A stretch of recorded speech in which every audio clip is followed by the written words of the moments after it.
Hello, welcome to learningbd-institute। আজ আমরা আলোচনা করব পেজ সেটআপ এবং পেজ প্রিন্ট সেটআপ নিয়ে। আপনি যদি এই ভিডিওটি সম্পূর্ণ দেখেন তাহলে আশা করি পেজ সেটআপ এবং পেজ প্রিন্ট সেটআপ সংক্রান্ত আর কোনো সমস্যা থাকবে না। চলুন তাহলে শুরু করা যাক আজকের মূল আলোচনা।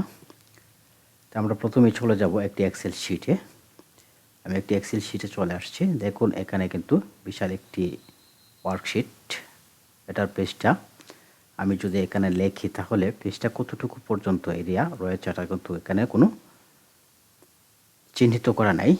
তাহলে আমি এটাই দেখাবো এখন কতটুকু প্রিন্ট করলে আমার পেজে কতটুকু অংশ আসবে কতটুকু আসবে না এটা কিন্তু এখানে বোঝা যাচ্ছে না। তাহলে চলুন আমরা দেখে নেই কীভাবে আমরা একটা পেজ সেট আপ করবো এবং এরিয়াটা কতটুকু পর্যন্ত থাকবে না থাকবে সে বিষয়টা দেখে নেব। তাহলে আমি একটি শিটে চলে যাব। তৈরি করা একটি শিট আমার রয়েছে, এই শিটে চলে যাচ্ছি। এই শিটে আসার পর দেখুন এখানে কিন্তু একটা ডট লাইন এখানে রয়েছে। এখানে একটা ডট লাইন রয়েছে। এই লাইনটি মূলত হচ্ছে একটা পেজের এরিয়া। এই পেজটা কতটুকু এরিয়া পর্যন্ত থাকবে এই পেজের এরিয়াটাই মূলত এখানে চিহ্নিত করা রয়েছে। এটা হয়তো আপনার প্রাথমিক অবস্থা থাকবে না। আপনি যদি প্রিন্ট প্রিভিউ দেখেন তাহলে এই এরিয়াটা চলে আসবে, প্রথম অবস্থা হয়তো থাকবে না। তাই চলুন এখন আমরা পেজটা আমরা কীভাবে সেট আপ করতে হয়, অর্থাৎ মার্জিন কীভাবে সেট করব, তারপরে ওরিয়েন্টেশন কীভাবে সেট করব এবং একটা পেজের সাইজ কীভাবে সেট করব সেই বিষয়টি নিয়ে বাই দা বাই আমরা আলোচনা করি। প্রথমে আমি পেজটির সাইজটা দেখে নিব। পেজের সাইজটা কত রয়েছে এখানে লিগ্যাল সাইজের পেজটা কিন্তু রয়েছে। আমি প্রথমে একটা লেটার সাইজ দিয়ে নিচ্ছি। লেটার সাইজ দেওয়ার পরে দেখুন এই ডট লাইনটা কিন্তু অনেক সামনের দিকে চলে আসছে। এটাকে যদি আমি ওরিয়েন্টেশন থেকে প্যাট্রট করে দিই দেখুন আরও সামনে চলে আসছে, এখানে চলে আসছে। তাহলে আমরা প্যাট্রট অবস্থায় থাকলো। প্যাট্রট থেকে আমরা শুরু করব। প্রথমে আমরা শুরু করব প্যাট্রট সাইজটা থাকা অবস্থায় আমি যদি একটা প্রিন্ট প্রিভিউ করে নিই তাহলে দেখুন আমি একটা প্রিন্ট প্রিভিউ করে দেখাচ্ছি। দেখুন পেজটা কিন্তু অর্ধেকটা অংশ আসছে, বাকিটা কিন্তু নাই। আরেকটা বিষয় লক্ষ্য করুন, এখানে দেখুন এতটুকু অংশ ফাঁকা রয়েছে, উপর দিকে কিছু অংশ ফাঁকা রয়েছে এবং লেফট সাইডে কিছু অংশ ফাঁকা রয়েছে। এটা মূলত হচ্ছে পেজের মার্জিন সেটআপ। এই মার্জিন সেটআপটা কীভাবে কমাতে হয় বাড়াতে হয় সে বিষয়টা আমরা প্রথমে দেখি। ব্যাকে যাওয়ার পরে আমি যদি এই পেজ লেআউট অপশন থেকে পেজের এই যে মার্জিন অপশনে একটা ক্লিক করি, ক্লিক করার পরে দেখুন এখানে একটা বক্স চলে আসছে। এখানে কিছু পেজের মার্জিন সেটআপ বিল্ড ইন অবস্থা রয়েছে। ইচ্ছা করলে আপনি এগুলো ব্যবহার করতে পারবেন। আমি রিকমেন্ড করব আপনি ব্যবহার করবেন কাস্টম মার্জিন, এই অপশনটিতে একটা ক্লিক করবেন। ক্লিক করলাম, তারপর দেখুন এখানে টপ, লেফট, রাইট, বটম রয়েছে। এখানে যদি আমি টপে একটু বাড়িয়ে দিই, 1 ইঞ্চি করে দিলাম, তারপরে লেফটে একটু বাড়িয়ে দিলাম বা লিখিয়ে দিচ্ছি, এখানে 1 ইঞ্চি লিখে দিলাম। তারপরে রাইটে আমি 0.5 রাখবো, 0.5 রাখলাম, বটমে রেখে দিলাম 1 ইঞ্চি। তারপর আমি ওকে বাটনে ক্লিক করব। এখন যদি আমরা দেখি প্রিন্ট প্রিভিউটা দেখি, দেখুন এখানে কিন্তু 1 ইঞ্চি মার্জিন রয়েছে, উপরে 1 ইঞ্চি মার্জিন রয়েছে এবং রাইট সাইডে কিন্তু 0.5 ইঞ্চি মার্জিন হয়ে গেছে। এটা চাইলে আপনি কমাতে এবং বাড়াতে পারবেন। ওকে, তারপর আমরা দেখব পেজের ওরিয়েন্টেশনটা কীভাবে পরিবর্তন করা যায়। পেজ ওরিয়েন্টেশনটা মূলত কী দেখুন, এখানে একটু যদি আমি একটা ক্লিক করি, ওরিয়েন্টেশনের উপর একটা ক্লিক করলাম, ক্লিক করার পরে দুইটা অপশন এখানে চলে আসছে, একটা হচ্ছে প্যাট্রট আর একটা হচ্ছে ল্যান্ডস্কেপ। পেজটি বর্তমানে প্যাট্রট অবস্থা রয়েছে, এটাকে আমি ল্যান্ডস্কেপ অবস্থায় নিয়ে যাব। ল্যান্ডস্কেপে ক্লিক করলাম, দেখুন আমার এই ডট লাইনটা কিন্তু অনেকটা সরে গেছে, এখানে চলে আসছে। তারপরেও দেখতে পাচ্ছি আমরা পেজের আরও কিছু অংশ কিন্তু আমরা পেজ এরিয়ার বাইরে রয়েছে। তা এটাকে কীভাবে আমরা ভিতরে নিয়ে আসব। এটাকে যদি আমরা ভিতরে নিয়ে আসতে চাই তাহলে আমরা ক্লিক করব পেজ সাইজ অপশনে। পেজ সাইজ অপশনে ক্লিক করলাম, ক্লিক করার পরে দেখুন এখানে বিভিন্ন পেজে বিভিন্ন সাইজের পেজ কিন্তু এখানে রয়েছে। এখানে রয়েছে লেটার সাইজ, তারপরে লেটার স্মল সাইজ, তারপরে রয়েছে এখানে, তারপরে আছে লিগ্যাল সাইজ। এই তিনটা পেপার সাধারণত আমরা প্রিন্ট করে থাকি। লিগ্যাল সাইজ এবং লেটার সাইজ দুইটা পেপার প্রিন্ট করে থাকি। এই দুইটা পেপারের মধ্যে এখানে লেটার সাইজ থাকা অবস্থায় কিন্তু পেজটা আমার প্রিন্টের এরিয়ার বাইরে চলে গেছে। তা আমি যদি লিগ্যাল সাইজের উপর একটা ক্লিক করি, দেখুন লিগ্যাল সাইজের উপরে ক্লিক করার পরে কিন্তু এই যে ডট লাইনটা কিন্তু অনেকটা সরে গেছে। তারপরেও কিন্তু দেখা যাচ্ছে একটি কলাম আমাদের একটি কলাম কিন্তু পেজ এরিয়ার বাইরে রয়েছে। যাই হোক, সমস্যা নেই, এটা আমরা বাই দা বাই ভিতরে নিয়ে আসব। এখন যদি আমি প্রিন্ট প্রিভিউ করে দেখি, তাহলে দেখুন আমাদের একটি কলাম ব্যতীত বাকিটা কিন্তু আমাদের পেজের ভিতরে চলে আসছে। এখন যদি আমরা প্রিন্ট করি, তাহলে এরকমভাবে আমাদের প্রিন্টটা পেজের মধ্যে প্রিন্ট হবে। এখন প্রশ্ন হলো, একটি কলাম যে বাইরে রয়েছে এটাকে কীভাবে ভিতরে আনবো? এটাকে ভিতরে আনতে হলে দুইভাবে আনা যায়। এক হলো আপনার মার্জিনটি কমিয়ে বাড়িয়ে আনতে পারেন, আরেক হলো এই যে দেখা যায় এখানে কলামগুলোর যে সাইজ রয়েছে, এই কলামগুলোকে যদি আমরা একটু একটু ছোটো করে দিই, একটু ছোটো করে যদি দিই, এই কলামটাকে আমি একটু ছোটো করলাম, এই কলামটাকেও আরেকটু ছোটো করলাম, এইভাবে টেনে টেনে কিন্তু কলামগুলো ছোটো করে কিন্তু আমি এটাকে ভিতরে নিয়ে আসতে পারবো। তা আমি আরেকটু ছোটো করলাম, এটাকেও একটু ছোটো করব, ছোটো কলামগুলোকে আমি একটু ছোটো করে দিলাম, এটাকেও একটু ছোটো করলাম, এটাকেও আরেকটু ছোটো করে দিলাম। দেখুন এখন কিন্তু আমার পুরো পেজটি কিন্তু পেজ এরিয়ার ভিতরে চলে আসছে, ডট লাইনটা কিন্তু আমাদের পেজের বাইরে চলে গেছে। এখন যদি আমি প্রিন্ট প্রিভিউ করে দেখি, Ctrl+P চেপে আমি প্রিন্ট প্রিভিউতে গেলাম, দেখুন সম্পূর্ণ পেজটি কিন্তু এখন আমাদের পেজ এরিয়ার ভিতরে চলে আসছে। আবার ব্যাকে যাচ্ছি।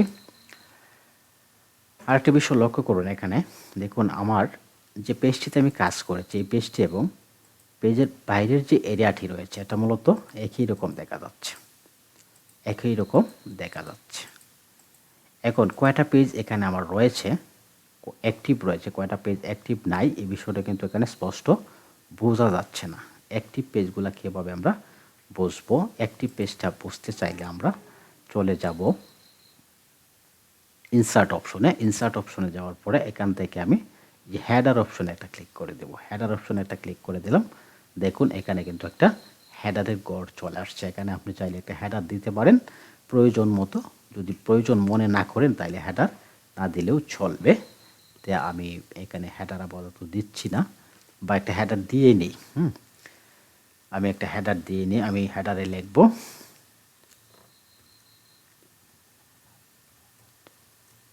learningbd-institute লিখলাম।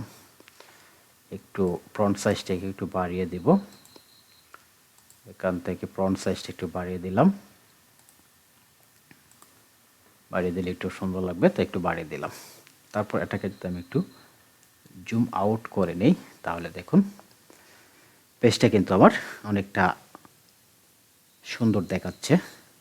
এখন আরেকটা বিষয় লক্ষ্য করুন, যে বিষয়টা আমি দেখাতে চেষ্টা করেছি সেটা দেখুন, এই পেজটা কিন্তু হাইলাইটস অবস্থা রয়েছে, বাকি নিচের দিকে যদি যাই তাহলে দেখুন এটা অনেকটা ব্লার অবস্থা হয়ে গেছে। তার মানে আমার এখানে একটা পেজ কিন্তু এখন অ্যাক্টিভ অবস্থায় রয়েছে, অ্যাক্টিভ অবস্থা রয়েছে। আরেকটা ম্যাজিক দেখুন, আমি যদি দ্বিতীয় পেজটাতে যদি আমি ক্লিক করি, ক্লিক করার সাথে সাথে দেখুন এখানে কিন্তু হেডারটা চলে আসছে।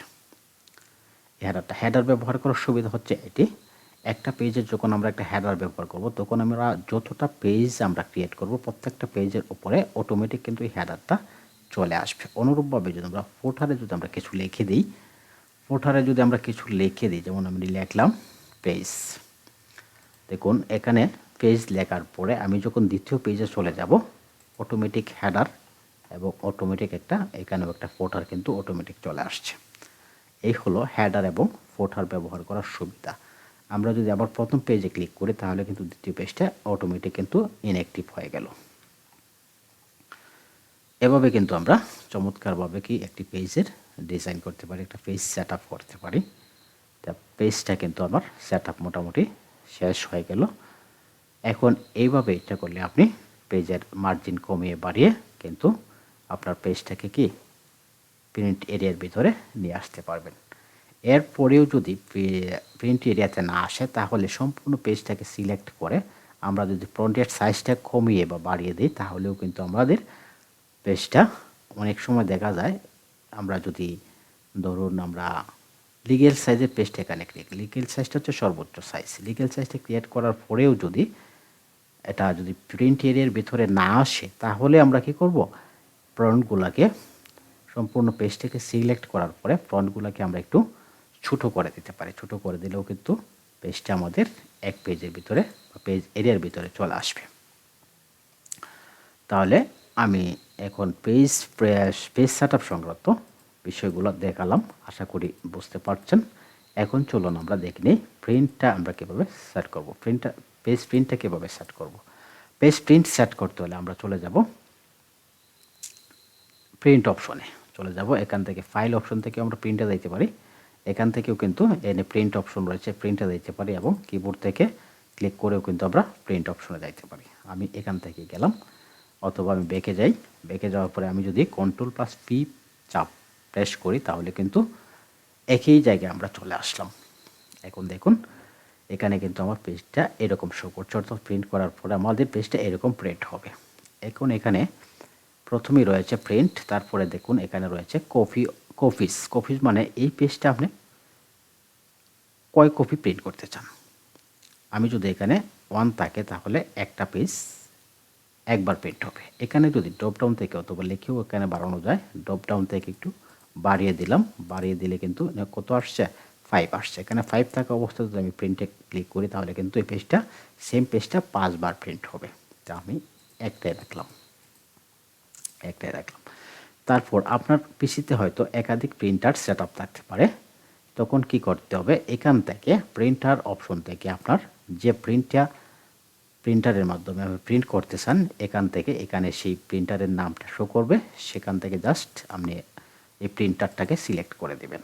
সিলেক্ট করার পর এখানে কোন পেজটা আপনার প্রিন্ট করবেন, কোন পেজটাকে প্রিন্ট করবেন এখান থেকে সেটিংস অপশন থেকে আপনি কি করবেন, ওই পেজটাকে সিলেক্ট করে দেবেন। এখানে দেখুন আছে প্রিন্ট অ্যাক্টিভ শিট, তারপরে প্রিন্ট অ্যান্টি ওয়ার্কবুক, সম্পূর্ণ ওয়ার্কবুক যদি আপনি প্রিন্ট করতে চান, অথবা যদি আপনি কোনো একটা অংশ সিলেক্ট করার পরে সিলেকশন অংশটুকু যদি প্রিন্ট করতে চান তাহলে এখানে ক্লিক করবেন।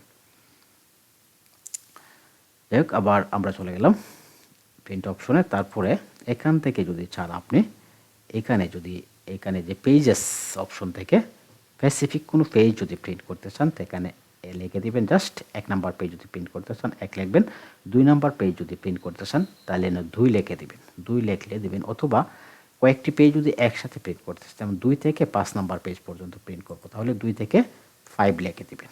5 লেখার পরে প্রিন্ট অপশনে ক্লিক করবেন, প্রিন্ট কিন্তু হয়ে যাবে। এখানে জাস্ট প্রিন্ট অপশনে এখন ক্লিক করবেন তাহলে কিন্তু আপনার নির্দিষ্ট পেজটি প্রিন্ট হয়ে যাবে। আশা করি বুঝতে পারছেন। তারপরে আরেকটি বিষয় হচ্ছে, এখন ধরুন আপনি অনলাইন থেকে কোনো একটা পেজ প্রিন্ট করবেন। প্রিন্ট করার সময় যে সমস্যাটা পড়তে পারেন সেটা হলো আপনার পেজটি অনলাইনে সেট আপ করা আছে লিগ্যাল সাইজ, কিন্তু আপনি এখানে সেট করা আছে আপনার প্রিন্টারে সেট করা আছে লেটার সাইজ, তাহলে কিন্তু পেজটা অনেকটা কাটা পড়ে যাবে। তাহলে যে কাজটা আপনাকে করতে হবে, এখানে চলে যাবেন পেজ সেটআপ অপশনে, এখান থেকে কিন্তু আপনি সেটআপটা করে নিতে পারেন। যদি আপনার এখানে যদি পুরো পেজটা শো না করে তাহলে এখান থেকে এই যে পেজ সাইজের ঘর থেকে আপনি পেজের সাইজটা বাড়িয়ে দেবেন। কিভাবে বাড়াবেন, লেটার সাইজে যদি না আসে তাহলে এখান থেকে লিগ্যাল একটা সাইজ দেওয়া আছে, লিগ্যাল সাইজে ক্লিক করবেন তাহলে পেজটা অনেকটা বড় হয়ে যাবে। ওকেতে ক্লিক করবেন, দেখবেন পেজটা অনেকটু বড় হয়ে গেছে এবং আপনার বাকি অংশটুকু কিন্তু পেজের ভিতরে চলে আসবে। তখন যদি আপনি প্রিন্ট অপশনে ক্লিক করেন তাহলে আপনার সম্পূর্ণ পেজটি প্রিন্ট হবে। আশা করি বুঝতে পারছেন। যাই হোক, সবাইকে অসংখ্য ধন্যবাদ এতক্ষণ সাথে থাকার জন্য।